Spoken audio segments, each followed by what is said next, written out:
Mais, ok, une autre question. En 2018, pardon. Qui a gagné? Kamto. Vous avez la preuve? Mais mon ami. Finalement, Paul Biya perd toutes ces élections ou quoi? Mais écoutez.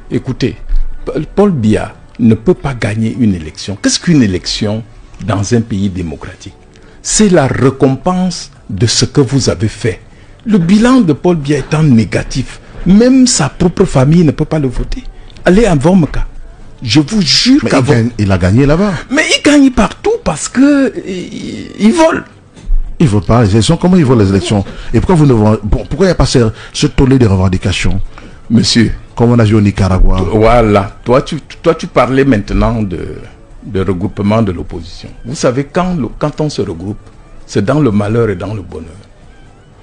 Si ces gens-là étaient venus ici vous voir pour dire qu'ils proposent quelque chose pour que Foguet, pour que Riboumnissa, qui sont en prison pour rien, sortent, on verrait déjà une solidarité de l'opposition pour combattre l'injustice.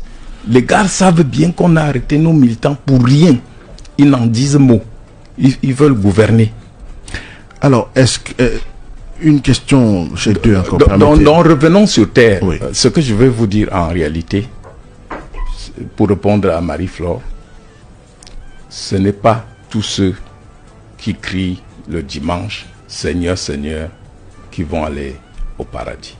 Il faut regarder ce qu'ils font dans la semaine. Vous ne pouvez pas vous décréter homme politique. On ne se décrète pas homme politique. Le peuple fait de vous son homme politique en vous entendant, en vous regardant, en étudiant votre passé, en étudiant vos capacités, en étudiant votre capacité de résilience et de résistance face à la tentation. Alors justement, je voudrais savoir, honorable Abel Zonga, le professeur Kamto, revenons à lui. Il n'est pas allé à l'élection de proximité, municipale législative. Il a décrit le code électoral, la machine électorale. Ça n'a pas changé. Il repart à l'élection. Est-ce qu'il n'est pas incohérent? Non, monsieur, tout a changé. Qu'est-ce qui a changé? Nous sommes des enseignants. Moi, au niveau secondaire et lui, au niveau universitaire. Nous nous sommes aperçus à un moment que nous n'avions pas suffisamment formé les soldats électeurs camerounais et que si nous allions en guerre, c'était sans fusil. Nous avons pris du temps. Et les autres nous ont aidés par leurs bêtises à faire en sorte que les Camerounais prennent conscience que quelque chose doit changer. Parce que pour gagner les élections, ce n'est pas personne demain, même après-demain, le RDPC tentera toujours de changer les élections. Mais ce que nous croyons avoir fait, c'est qu'on a préparé le peuple pour défendre son élection. Mais trahir le peuple en 92 et demander sa confiance aujourd'hui. Qui a trahi? Trahi qui a pas... Si je m'en tiens à ce que vous avez déclaré, notamment concernant les élections. Non, vous avez mal compris. Le peuple a s'est égaré. En changeant les élections, est-ce que c'est pas une façon de trahir le peuple? Le peuple s'est égaré. Et aujourd'hui, revenir demander la confiance de ce même peuple. Finalement, vous nous tournez dans la farine, là.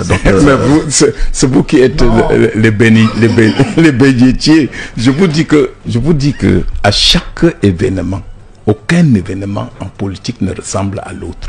Ce qui était vrai en 92 ne sera pas vrai en 2018, en 2017. Qu'est-ce qui a changé? Le procès Kamto repart à l'élection, sans député, sans conseil municipal. Pourtant, le même code électoral est là intact, rien n'a changé. La guerre toujours dans le nord. Il y a toujours la guerre au nord-ouest. Mais il n'y a pas plus sourd que celui qui ne veut pas entendre.